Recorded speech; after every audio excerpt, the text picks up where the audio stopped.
Hello and welcome everyone. My name is Spencer Ruchty. I'm the author events manager here at Third Place Books in Seattle, Washington. I'm very pleased to welcome Dashiel Carrera, author of The Deer, which I just read this weekend, and I'm so excited to share with all of you. And joining him in conversation today is Evan Lavender-Smith. First of all, I want to invite you all to use the chat window at the bottom of your screen to say hello and just let us know where you're calling in from. And while you're doing that, I'll let you know that Third Place Books is very excited to be hosting both in-person and virtual events once again. On October 3rd, we have Pulitzer Prize winning author Andrew Sean Greer at our Lake Forest Park store. On October 24th, we have a virtual event with Mexican author Andrea Chapela and her translator Kelsey Venata for discussion of The Visible and Seen, a collection of experimental essays exploring the properties and poetics of glass, mirrors, and light as a means of understanding the self. We host around 200 author events a year, and I encourage you to sign up for our emails newsletter at thirdplacebooks.com, where you can also see our full events calendar. As mentioned, that chat window is open at the bottom of your screen, and we encourage you to use it respectfully tonight. During the last 15 or so minutes, we will also have some time for your questions. So if you have questions for our authors this evening, please submit those in the Q&A window below, which is separate from the chat window at the bottom of your screen. We also offer closed captioning for those who are interested. You can just click the live transcript button at the bottom of your window to turn that feature on or off. A reminder that this event will be recorded, so if you miss anything, we'll be emailing a recording to everyone who registered. And of course, you can order The Deer from Third Place Books. I'll be posting a link in the chat later.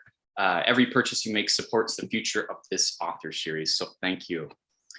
And now, without further ado, I am pleased to introduce tonight's speakers.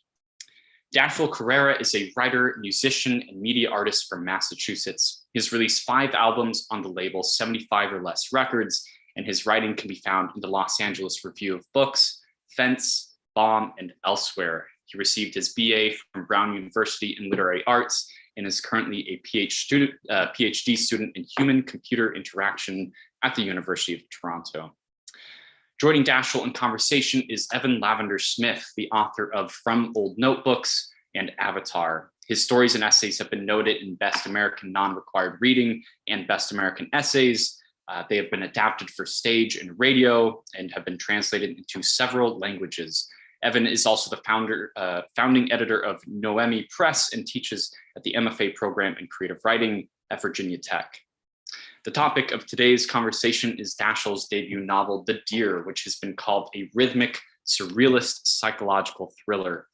The excellent literary horror author Brian Evanson writes that The Deer, quote, builds up a world, takes it apart, then builds it up with different shapes and different skins. Carrera offers alternate but equally disturbing realities while having the courage not to declare one of them real. Please join me in welcoming Dashiel Carrera and Evan Lavender-Smith. The screen is yours. Thanks, Spencer. Dash, as you know, or as I hope you know, I'm a big fan of your writing.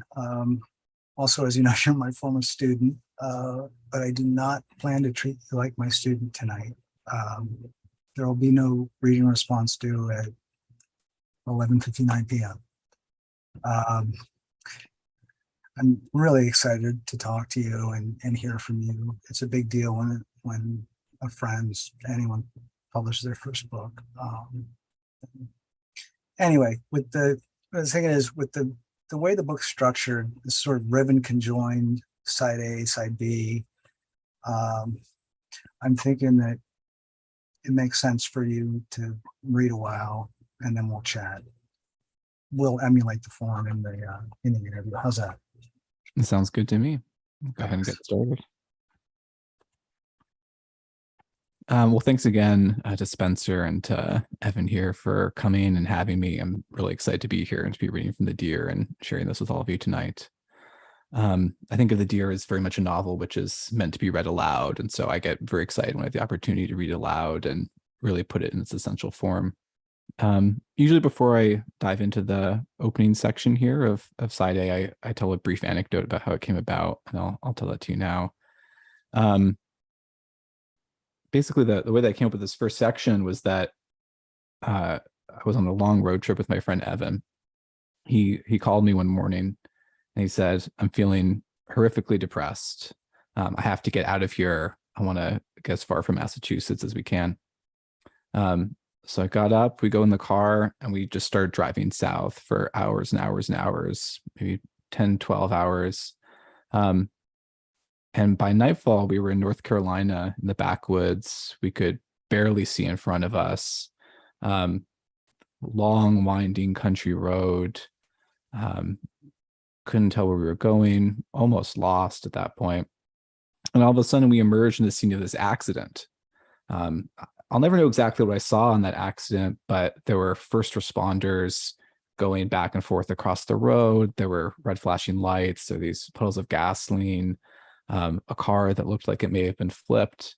And we passed by it for some 5-10 seconds, and then just as quickly it disappeared. And we were back on a country road, and it was back to the dead of night and the quiet. And it's strange. I was incredibly struck by what I saw. I was haunted by it, and so was my friend Evan. And so I became curious about it, so much so that when I got back to Providence, I sat down in my room and I started writing the same paragraph over and over and over again until this voice came about.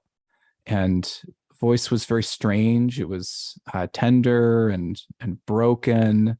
And seemed unsure of itself and lost, but I was entranced by it. And so I stuck with it. And then eventually it launched me into the rest of the novel. So this is that first section, Lights One, the accident that became the deer. There were no deer. This I mutter under my breath. Hear the frogs push slow, cascading bubbles through their throats. The tall, wet grass bowed before the black river. Splintered rungs on the peeling trunk of an old oak. There were no deer. A deer was something you saw in your backyard through red binoculars, nibbling away the berries meant for your mother's birthday. Not here, by pavement and guardrails, red flashing lights, and puddles of gasoline. The men trade coffees and laugh. Their black boots splash. The man in front of me with the notepad smiles expectantly. Did I see it coming? I saw the road and the tall grass bending, and I pulled in my shoulders. In between the blades, a house with glowing windows where a silhouette pulled a tooth from its mouth. Someone left their red mitten behind. Arthur? My eyes softened in the dark. They rolled smoothly, and I shook my head to try and push them into the cold night air. I wiped snot from my nose and rubbed it on the bottom of my winter coat. I tried to zip my coat tighter, but my hands were too small. They fumbled. The moon was so bright, I remembered my mother saying something once, but the moon in the sky pointing east or never east. I kept looking at the moon in hopes my eyes would expand the light and I'd stay awake, but they'd only soften and imagine its gravity pulling me up, like an astronaut. The man in the heavy coat's face is white, was white. He offers me a coffee and I decline.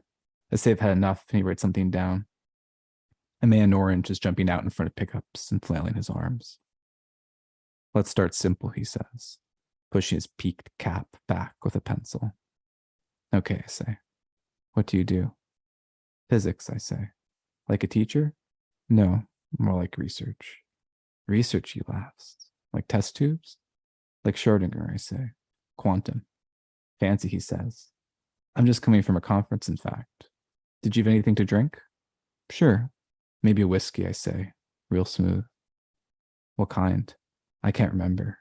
There was only one bottle and the bartender had very thin fingers. The man in the coat smiles. And how fast was I going? How fast was I going? If a deer runs and hits the car, suppose there were a deer, it would be dead before I saw it anyway.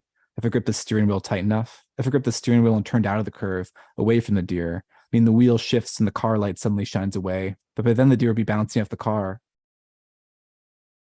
The man with the pencil furrows his brow.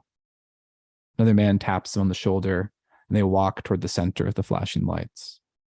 I lean back and swing my feet out over the edge of the road, gravel pinning my head. At the top of the wooded hill, a little girl pops her head out of a window.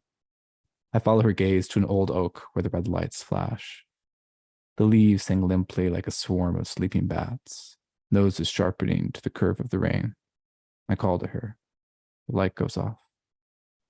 Was I driving too fast? The dotted line in the center of the road blurred. Each droplet on the window nudged the other out of place. The car trembled. The road slurred. My eyes buzzed. My breath pulled. Remember when Mother used to show us how to catch water from an icicle and slurp it up, Arthur? I'd try and slurp yours up and you'd splash it in my face. Focus, I'd think, and the water fell slower.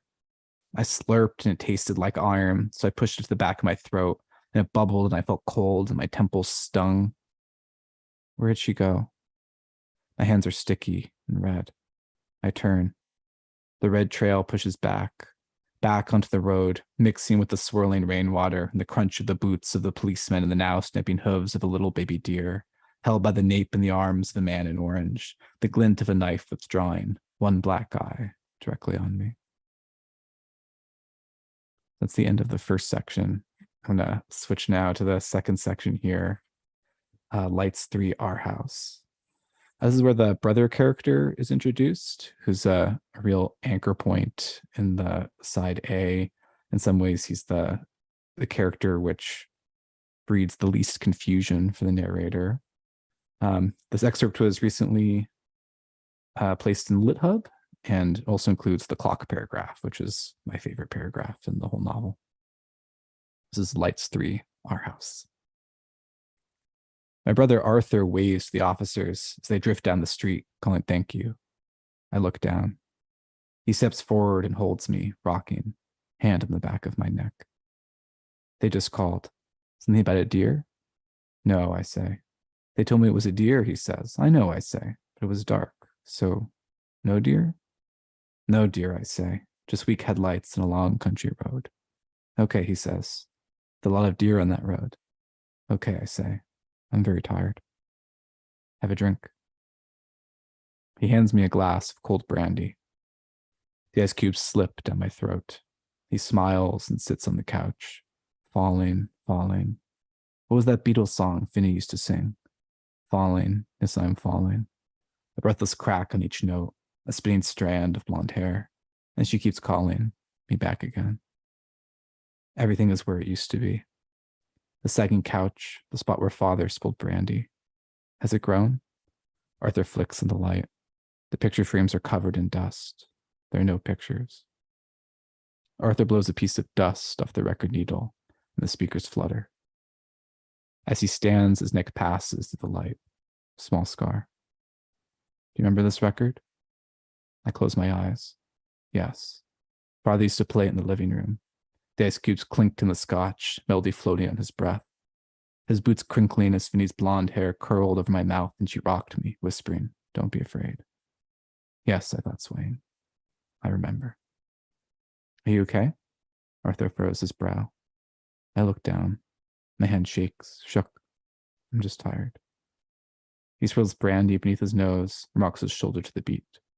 My head rolls to the side and I close my eyes. Father at the piano, searching for what we lost. I'm so tired. Arthur tells me, nodding, you must have had too much to drink. You need to go lie down. He takes me under his arm and smiles. I lean into him, body bending to the curve of his shoulder. You'll be sleeping in your old room with the glow-in-the-dark stars. Remember when we put them up? Arthur has a big smile. Yes, I say, swaying. He lifted me by the ankles, and I drifted among the stars. He walks me up the stairs. He says, you shouldn't drink too much. I say, I thought I only had one drink. He said, oh no, you had at least 5. I ask, are you sure, Arthur? And he says, oh yes, you were stumbling when you walked in. Were you drinking earlier too? I said, well, yes, I drank a little at the physics conference before I came here.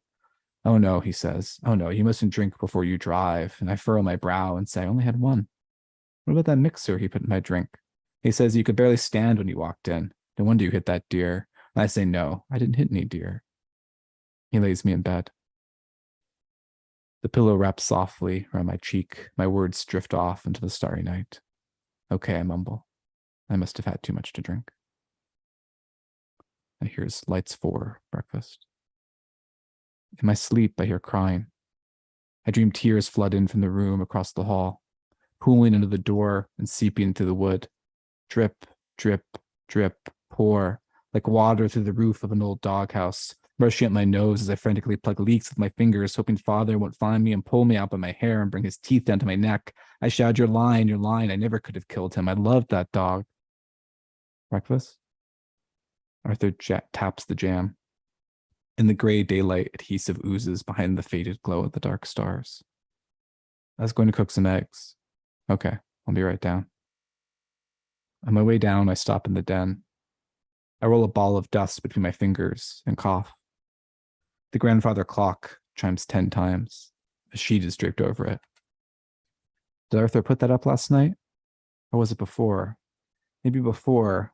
As a child, I'd opened the little door. Rather, I'd picked the lock, and inside seen all the gears, flicking at different rates, plodding, creaking, bleeding under pressure. I thought the clock must be in so much pain, always spinning without rest, so I felt sorry for it.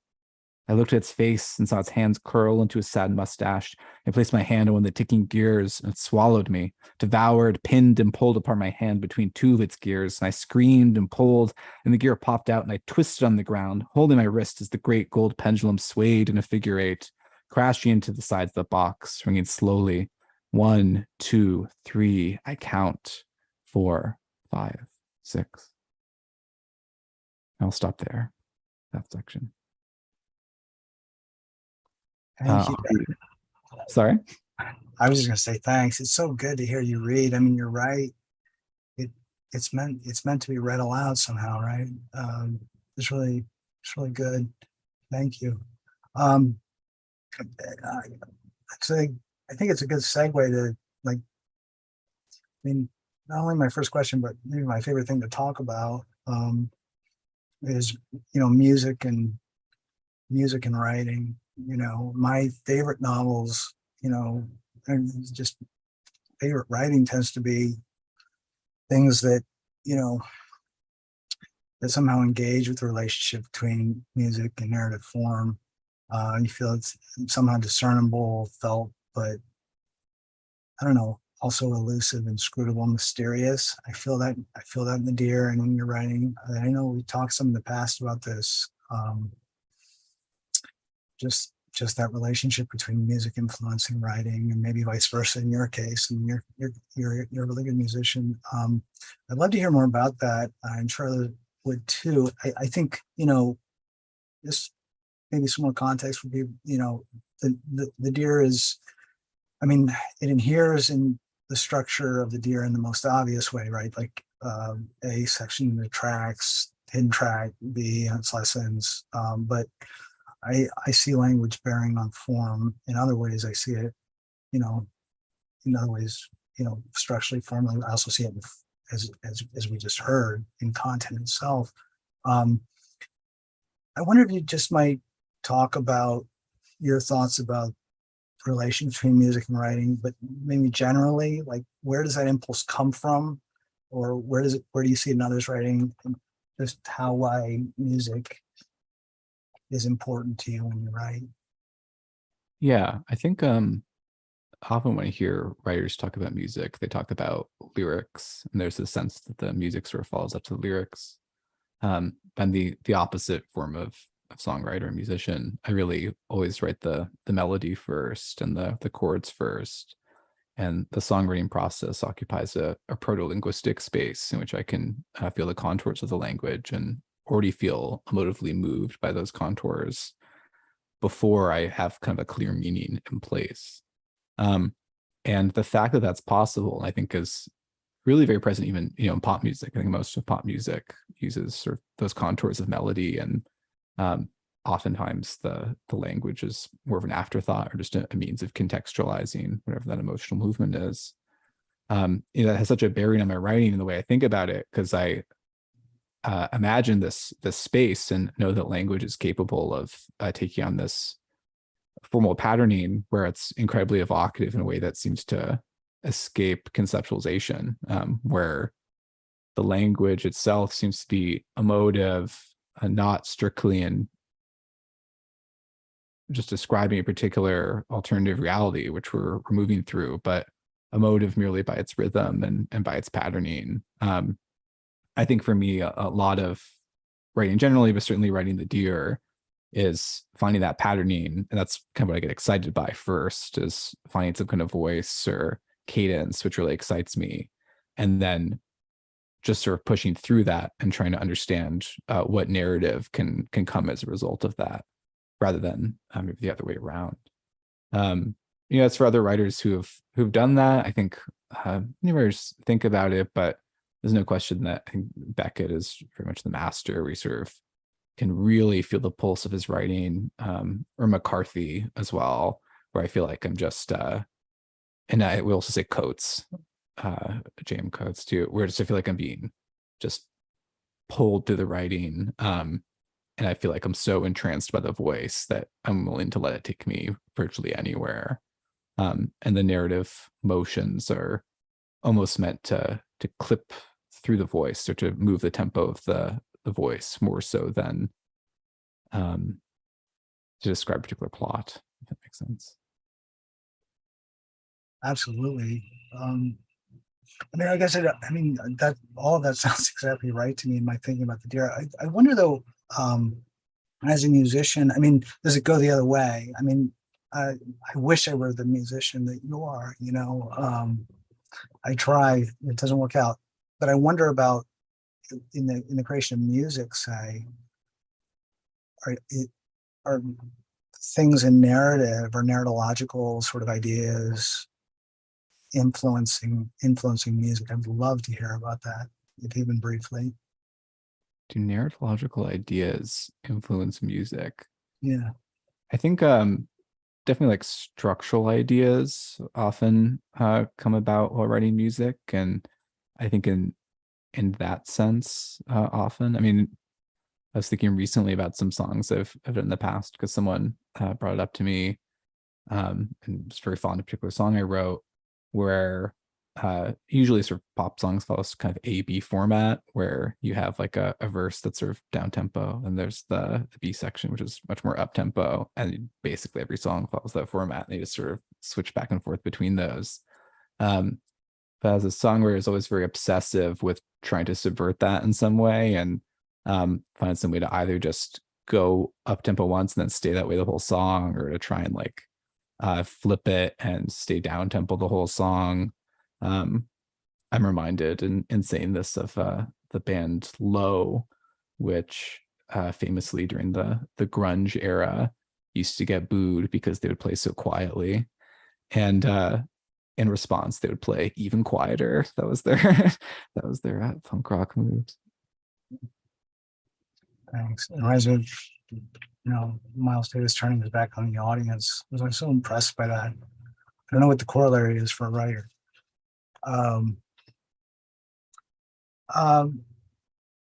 One thing that really strikes me about this novel is like kind of this alteration between memory and Henry. I struggle with the novel in a way, is like the narrator, right? Like I struggle with the novel because with the unreliability of the novel, like the narration, right? Obviously, but I'm just going to say the narrator. Can I call him Henry? Is that okay? Yeah. All right, I'm just going to call him Henry. But the Henry remembering and Henry sort of engaging in the novel's present action, especially in side A, right? Like, or sort of not engaging, or kind of dissolving, putting on someone else's coat and getting kind of doubled, right? Which is one of my favorite, things in the novel. I love it. In this alteration between sort of memory and engagement, present action, like you've done at least a couple things. You've created, tension and mystery in form that may be related to character pathology, alcoholism, many other things, right? You've also, to my maybe eccentric reading, you've created a form that's like a closer approximation of human experience, or just human thought, than that available to a more conventional realist narrative form. In our day-to-day lives, we sort of vacillate between the external world of others and the internal world of ourselves, the others within us, our memories, our many selves. But we also do this simultaneously. At least I do. Maybe maybe this is my pathology. I don't know. But because in my own life, the logic of, my own thought in its relation to others, including the others within me, remains pretty obscure to me and mysterious. But I'm wondering if you might talk a bit about the deer's kind of treatment of this relation, memory, present action with respect to the narrator, or the treatment of the same thing in other narratives, or just your general take on the representation of thought in the fiction and narrative writing. Yeah, absolutely. I think there's often a bit of an absurdity in realist fiction in which the past is represented with extraordinary clarity, with extraordinary detail, which seems impossible to replicate in any real way. I feel like my memories are a collection of impressions, which I can sift through best when I'm in a particular emotional state and can go back and access memories which are of a similarly emotionally resonant state. And that otherwise, I think we sort of move through the world and things happen very quickly, and oftentimes the other threads of consciousness are coming in and out simultaneously. But in particular for this type of narrator who's apparently traumatized, both abused physically and sexually, has undergone this just very traumatic accident, I think that the past is very much ongoing and unresolved, and that's something which I really tried to capture in the language of the deer, both by often quickly moving to it, but occasionally stringing together lots of gerunds, ing verbs, creating a space in which the temporal placement was unclear, deliberately with the intention of kind of like anchoring it later on and understanding that these actions are experienced emotively without a particular anchor point in time, I think a lot of ways. And that the action as we experience it in the present, I think, resonates constantly with the action in the past. So in many ways, you're talking about these different threads of consciousness and how they go through each other. I think the novels, in many regards, discussing this kind of resonance that occurs between the past and the present, between family members, between those who've hurt us, sort of like the enemy and the other and ourselves, and talking about how that resonance is both a strength and remains kind of eternal, and also the way in which it is cacophonous and divides us. Yeah, I thought a lot about, I thought about trauma in the ways you described, the symptomology of the narrator, and in relation to the kind of, like I said at the beginning, that sort of ribbon conjoined side A, side B, and I thought about, you mentioned Beckett, relation to music. I thought about Malloy a little bit, not to suggest that the deer is derivative at all. I mean, it felt like it was unlike anything I'd read. I thought about a bit about Lynch and kind of Lost Highway, Mulholland Drive, maybe Borges in a way, reference to sort of the novel, even like the old book, side B, like the extratextual, like intertextual. You don't know quite like what reference the novel is, but it feels like there's a metafictional gesture there, suggestion of text with or without this text. I don't know, just this idea. I mean, it's something I've seen, and it's so alluring to me, like the kind of persistence or lack thereof, identity, ontology of character, and maybe even a narrative itself in a way. But I was thinking about trauma and pathology in relation to Henry, and sort of identity, ontological, even narratological crisis. I'm also thinking about just contemporary life in relation to the same. I mean, is this something on your mind? I mean, how do you mean, obviously, yeah, there's the trauma and there's the split in the novel, right? But I don't want to say there's required trauma. I mean, there's a way in which it feels right. It's almost like an aporia that sort of just feels okay. If that makes sense, with the split novel. I don't want to give spoilers. That's the other thing. But I don't know. Do you respond to that somehow? Yeah, I mean, I don't know. The one thing I can think of is I could talk about what inspired the split, and the sort of bifurcated form of the deer, which is Yeah. that I saw a film by a filmmaker named Ajip Tong, if I'm not butchering the name, who recently had a film called Memoria with starring Tilda Swinton, that I got to see here in Toronto, but also had this wonderful film called Tropical Malady that I was really moved by. And the first half is a relatively plainly told queer romance in Thailand.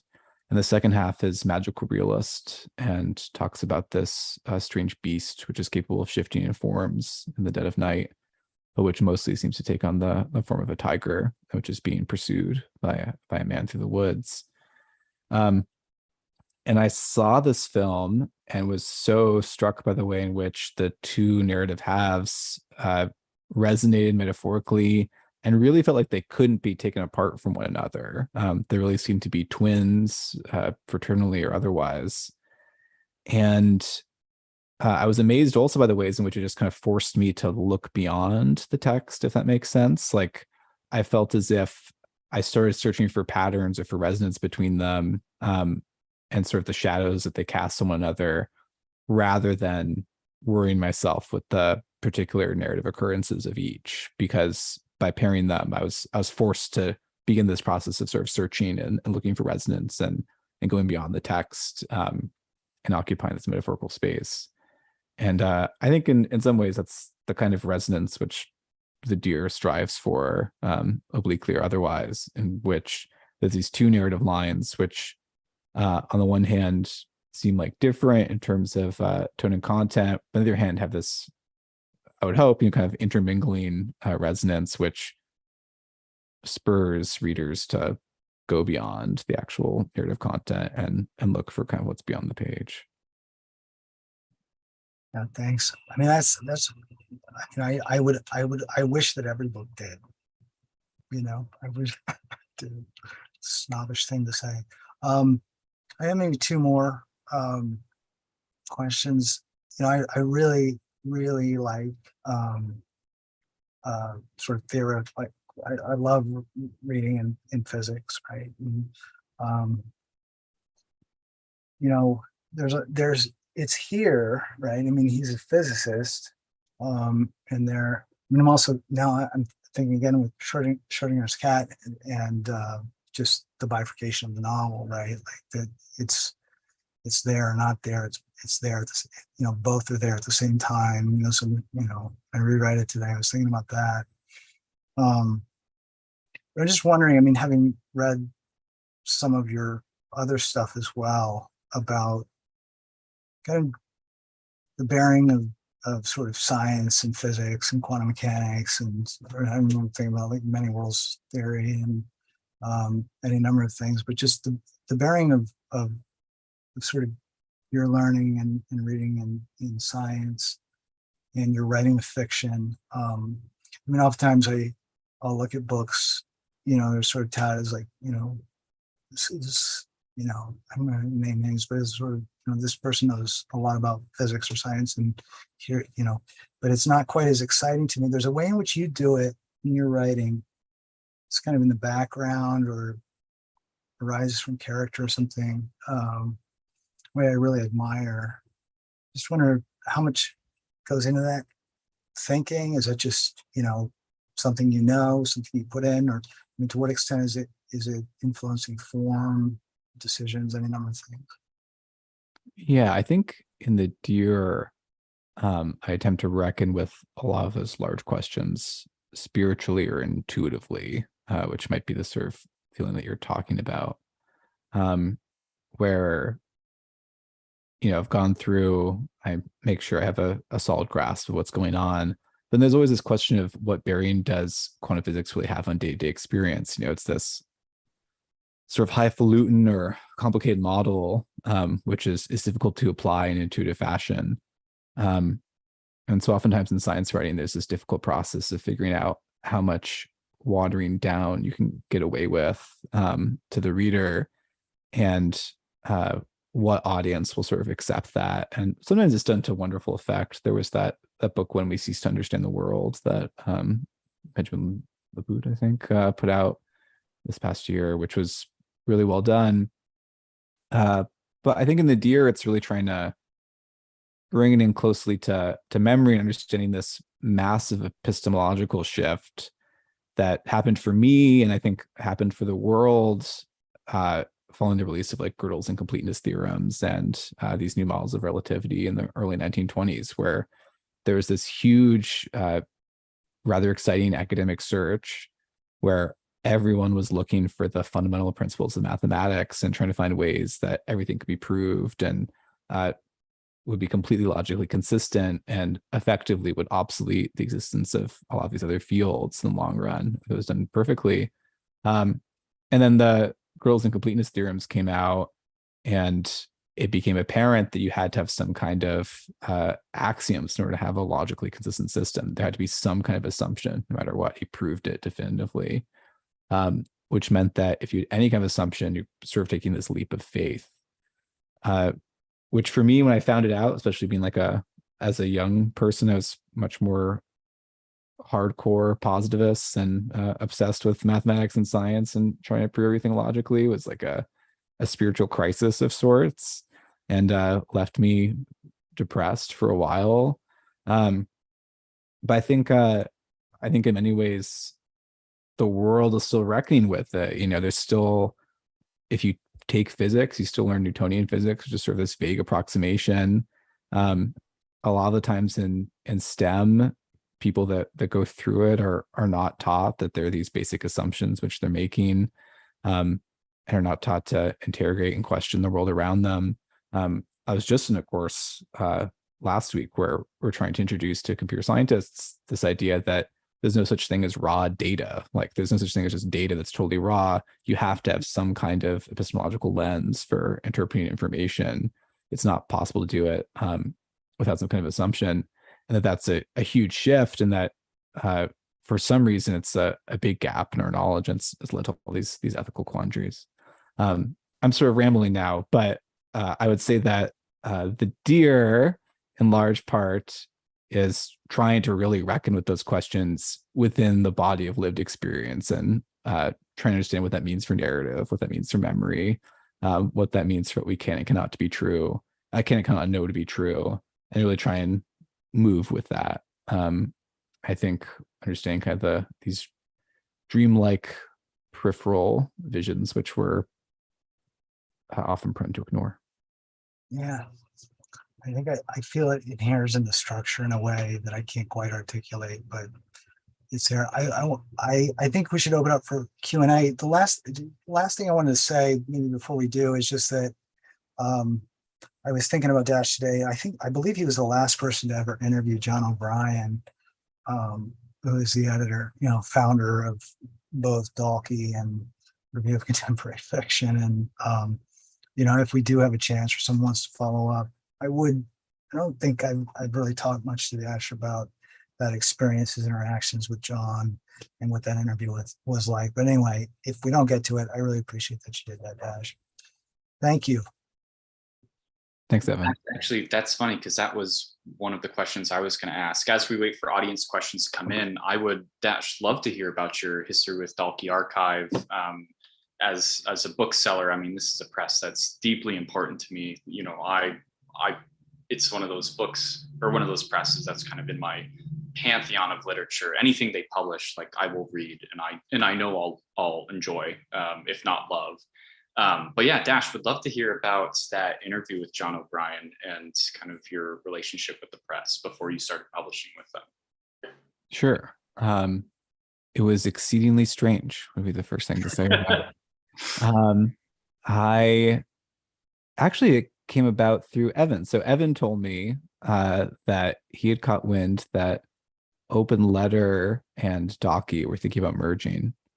I was really curious about it and wanted to interview John for the Los Angeles Review of Books about it.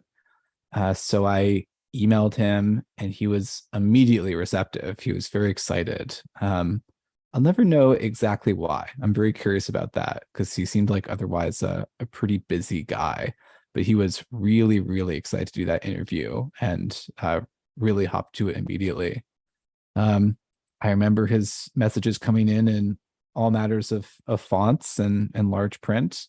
But really, I don't think I edited it at all. It was extremely lucid from the get-go. And there was this urgency to talk about the press and what Docky Archive had done that now, in the wake of his death, I can't help but wonder, if maybe he knew where things were headed. But yeah, it was very interesting. He was in the process of thinking through what was going to happen to this archive, which seemed incredibly important and sort of seemed like the point, like he'd been accumulating this archive this whole time. And I think of Docky Archive as, first and foremost about the list, and having this incredible list of works, which are supposed to never go out of print regardless of sales, which is this ambitious goal. And that, having it maintained and having it sustained in the long run was really his primary worry at that time. But I was also struck by how kind of like charming he was and audacious too. Like I felt like I learned so much about what was really going on in the literary world through talking to John. He wasn't afraid to talk about what the numbers really are, which is just sort of a close secret in this world. And was really, he's had a really clear vision for what should be going on with literature and how we should be thinking about it. And did not care who knew it. Yeah, I remember when this interview came out, it was the month of the pandemic, wasn't it? It was the month when things started to shut down. And so you had this, because wasn't it like I think it was March of 2020 when this came out, but you had things kind of shutting down, but you also had this interesting news about Open Letter taking on and Deep Vellum taking on Docky Archive, which kind of spread like wildfire in our circles, I feel like. And this was kind of a key interview or key explanation that no one expected to have, but was like really delighted. Like everyone was really delighted to have this long form explanation as to the philosophy behind that movement. So thank you for your service and in making that happen, Dash, from all of us. Yeah, absolutely. it's an honor I didn't know that I had at the time. Yeah. I also think The Deer was the last book that he signed too. I think, yeah, I would imagine. I've wondered how, that line between the kind of the John O'Brien era and the Deep Vellum Open Letter era of Docky Archive, where that was cut off, like who was being acquired at what point. So that's interesting to hear that. I didn't know that your book was one of the last that John O'Brien acquired, but I'm glad we're seeing it now. Yeah. Let's see here. I was going to say, I had another question, because one thing I noticed immediately as you were reading the novel is that the experience of listening to you read the novel is so different from reading it, and in large part because it has a really sonically unique quality, or a unique oral quality. So I just wondered, what do you think are the keys from a maybe quote unquote craft standpoint for that quality, and maybe talk a little bit more about the relationship between your music and sound and writing as well. What do you view as let me ask you a question. What do you view as sort of the sonic quality of The Deer? Like, what do you? That's always the question, right? It's like, I haven't, when you read Joyce, there's a sonic quality to it that's entirely unique, and I'm not learned enough to kind of identify like what exactly is making it unique in that way. But it's so pleasing to listen to you read from the book, and that's just, that's not necessarily normal. I know that's something that I imagine you're paying attention to as you're writing, and that's why it's such a pleasure to listen to and to read. Because you mentioned, I believe, like this is a novel that's meant to be read, and I think partly because of the way it's formed. the way these sentences are strung together and the and yeah. Yeah, absolutely. That's how I decided it was done too, was I'd read it aloud and say, okay, if it sounds good, and I've read aloud and it seems to be contiguous and of the same breath, and I don't feel like I'm missing a beat or it's out of tune or off to my ear, then that's how I knew it was done. I mean, I think on not to get too technical, but a lot of the ways in which I was using conjunctions in particular, playing with tense and playing with dashes and commas was really meant to map to particular types of rests. Like I thought of a comma like a quarter rest, and a dash like an eighth note rest, and really trying to think about what would make it really propulsive, and taking different clauses that I thought were interesting and trying to string them together in unique ways, rather than I think thinking too much about just like oftentimes people think about sort of dependent clauses, sort of prefacing things in various ways, and the ways in which the clauses attribute meaning. This is much more about like looking for the pattern and sort of like the rhythm that could be evoked using those different punctuation marks. Fascinating. That was a big part of it. And also, I mean, a huge thing that comes about in it that is somewhat similar to a movie I just saw recently called The Killing of a Sacred Deer, where just words get repeated a lot in the deer in sort of a strange way. There's a sense that the word is being exercised from some kind of consciousness a lot of the time, at least to me. And also it's being used as like a rhythmic unit, like it starts with "there were no deer," and then that phrase gets repeated verbatim, which to me when I was writing was like the moment where I thought, okay, something very strange is going on. Like this is a different novel than I've ever written before, because a phrase is being repeated verbatim. There's no reason to do that semantically. Like it doesn't add anything to the novel to repeat the exact same sentence again. I've already said the phrase "there were no deer," but to repeat it again, it becomes clear there's some kind of like pattern going on, and that the phrases are being used to punctuate or like establish a rhythm and Something different than its semantic meaning is being there. Yeah. We have a question from an anonymous attendee who asks, who do you write for? And do you feel the presence of a potential future audience as you write? That's a good question. I really, with this novel in particular, tried to listen to the voice as clearly as possible, and really dictate it, I would say, is at least how I think about it. Of course, it's never quite cleanly dictation when you're writing. And as a result, I don't think that in the early stages, I thought too much about an audience or felt like I was writing to a particular audience. I felt like it was more my goal to try and represent the voice as it was speaking. Definitely in later stages, I started to sort of interpret the novel and give the reader, to the best of my ability, different kind of windows or footholds to move into the narrative as I saw it. But I tend not to think about a reader too much. Although it's shifted as as you come out on Docu, you become familiar with the Docu reader base and the things that they're thinking about, and no surprise, they're thinking about the same things as me. Yeah. So of course it's changed. Yeah. What do you think of the Docu reader base? I'm curious. They remind me of John in lots of ways. Really engaged with philosophy a lot of the time, really engaged with music, interested in patterns, very comedic and enjoying a acerbic wit.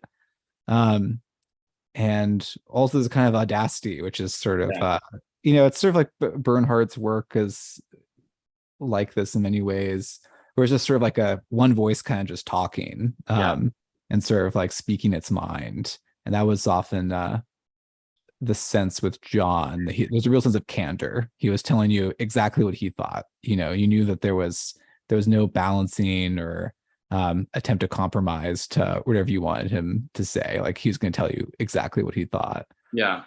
I mean, I find that, they really take the Docu reader base. I think it's interesting you mentioned Bernhardt there, because they take their literature seriously, but they take reading seriously, but they don't really take their literature seriously. So there's a lot of space for humor and for experiment and for going off the rails when you need to, and understanding like a book is a book and it's all very temporal. But it's, you will like Dalkey, like New York Review of Books, I always tell people, this may not be the greatest book you will ever read. It may not be the epic novel you were looking for, but it'll damn well be the most interesting thing that you pick up off the shelf today. Like it really is. And I think that's kind of at the heart of everything that Dalkey does, which is definitely at the heart of the deer here.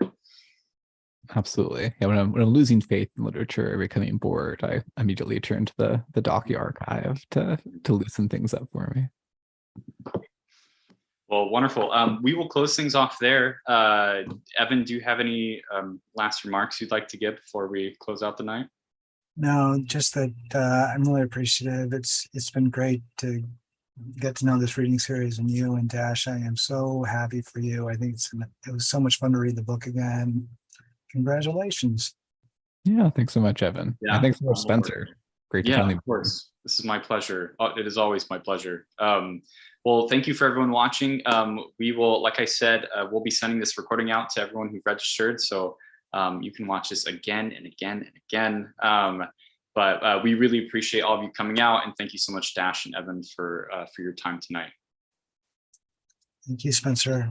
Thank you, Dash. All right. Have a good night, everyone.